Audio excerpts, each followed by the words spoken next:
It seems that the problem Koenig and many others had with this motivation is that it didn't fit Adnan's character. They didn't want to believe that he was capable of such a thing because he was, by many accounts, a good kid, a model student, and he was charismatic and people liked him.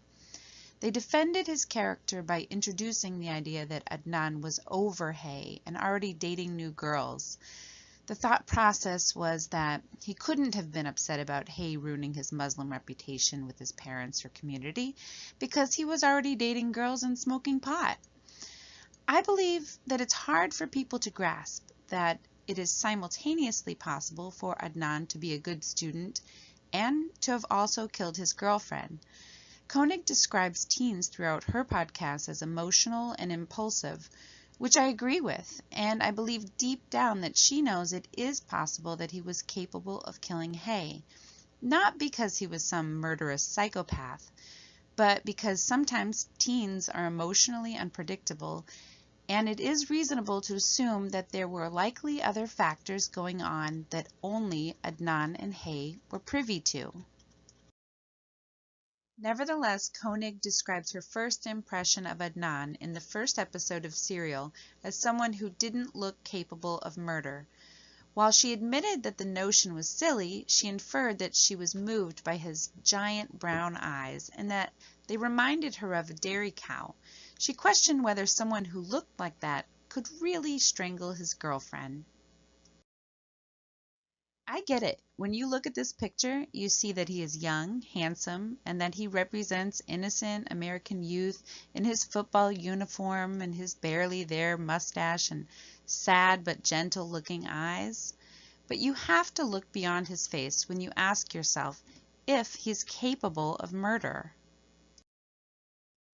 Take, for example, all of these faces.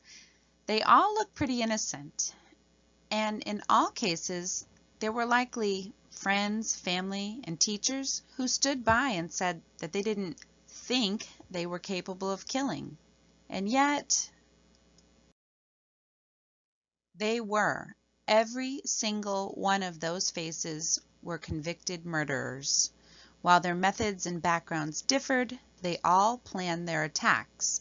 It just goes to show that no matter what someone looks like, no matter their religion, color, gender, or how they behaved as children, it makes no difference. But what does make a difference are the facts that surround a case. Anand's case lasted just over a month, and the jury deliberated in less than 2 hours. This tells me that the facts spoke loud and clear. Because of that, I'm inclined to side with the jury who is sitting on the court for a month poring over details and listening to testimonies over the internet sleuths. In my own efforts to be an armchair detective, here are some of my thoughts about the case. Prior to listening to Serial Podcast, I had never heard of Adnan Syed. One of my first observations was that the whole thing seemed biased, and to some degree it is.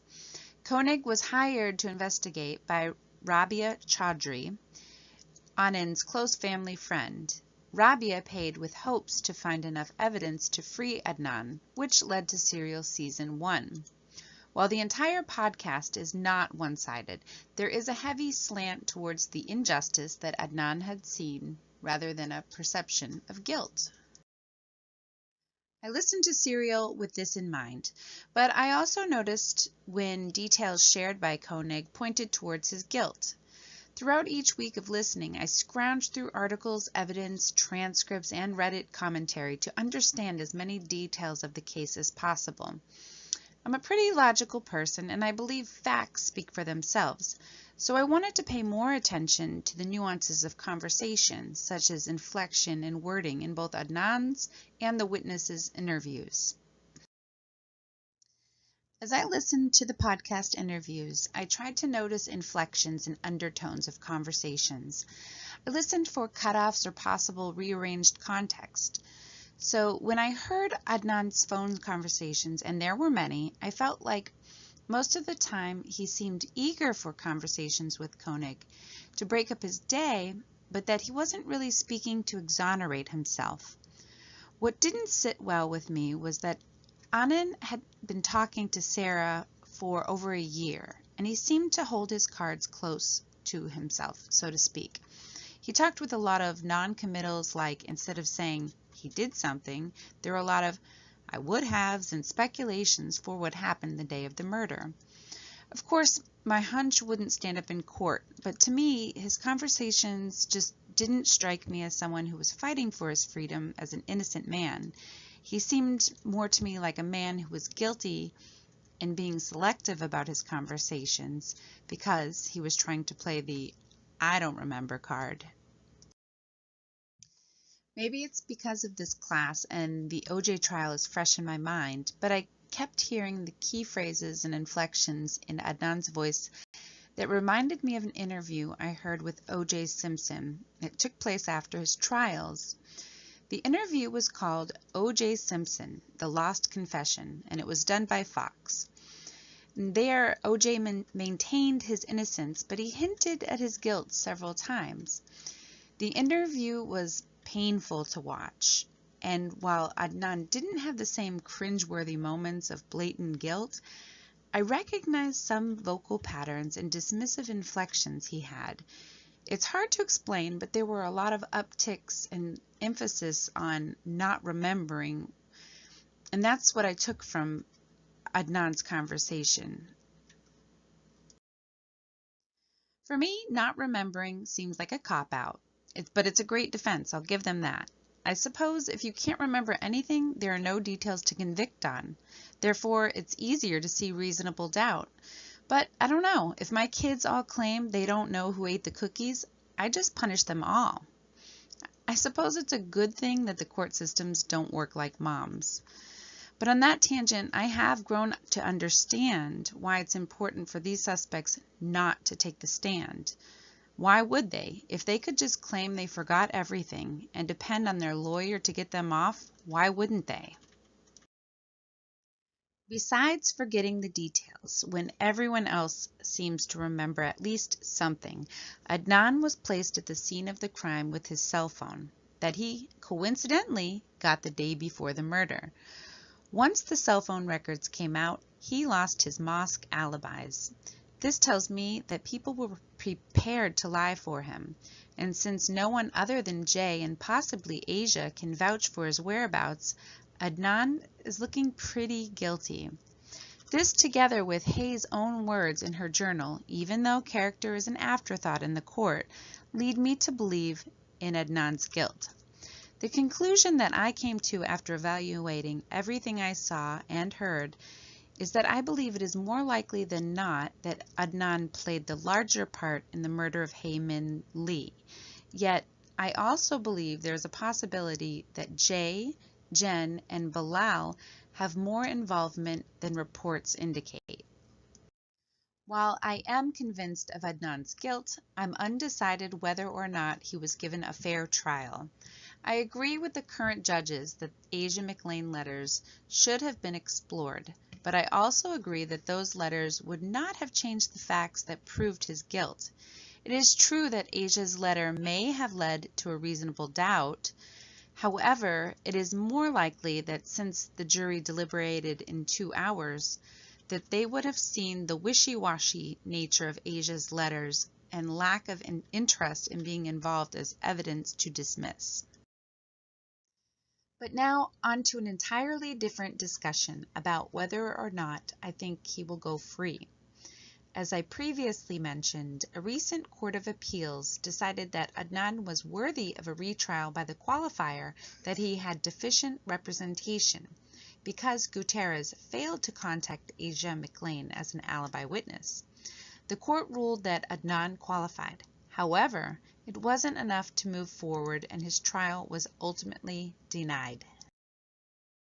That doesn't mean his story is over. Adnan's defense has one more card to play, the DNA card.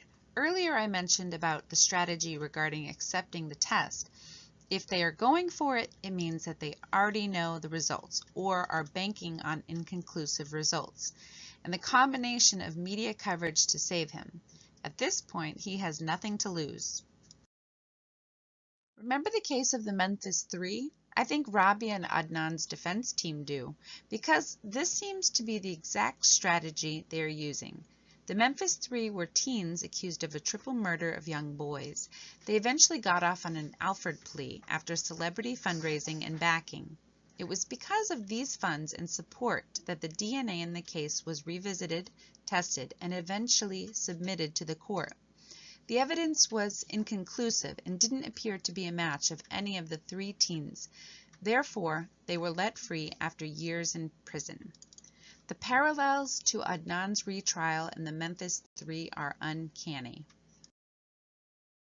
Serial podcast public interest may have been a fluke to start, but the interviews, books, articles, podcasts, Reddit conversations, and HBO documentary episodes that followed were not. Adnan's advocates have certainly capitalized on the momentum that Serial has given them. And while there isn't much celebrity input, Adnan has something equal to the publicity. He has millions of people talking about his innocence, and with every download and view, they are literally contributing to his defense fund. He doesn't necessarily have celebrity backing, but in a sense, he has become a celebrity, and to some extent, a household name. I know my family's tired of hearing about him. I think that if Adnan does get his DNA tests, and even if they are inconclusive, the new evidence is likely to be combined with the omission of Asia McClain's alibi. These new pieces of information would be enough to grant him a retrial, or perhaps even get him the same Alford plea that the Memphis Three got. The latter is likely a stretch because not only was the original jury deliberation swift in Adnan's case, there was evidence, even if by today's standards don't stand up, that placed him at the scene of the crime, as well as a person who testified that Adnan did it. What I do know is that if he is granted a new trial, it would be imperative to find a jury panel that has not listened to or heard about the media coverage. This is because the popularity of the case has brought up new issues. In addition to murder, there are now implications of racial bias attached to the case that didn't originally exist. In my and prosecutor Ulrich's opinion, this is in response to the post-9/11 climate and just another card added to the deck that may free Adnan.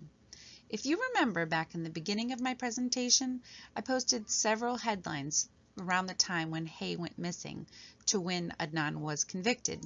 Not one of those headlines I saw included the fact that he was Muslim. They all focused on Adnan and Hay as teens and ex-boyfriend and girlfriend. Now, this may be a stretch, but if there's any question of racial charge, it would have been there.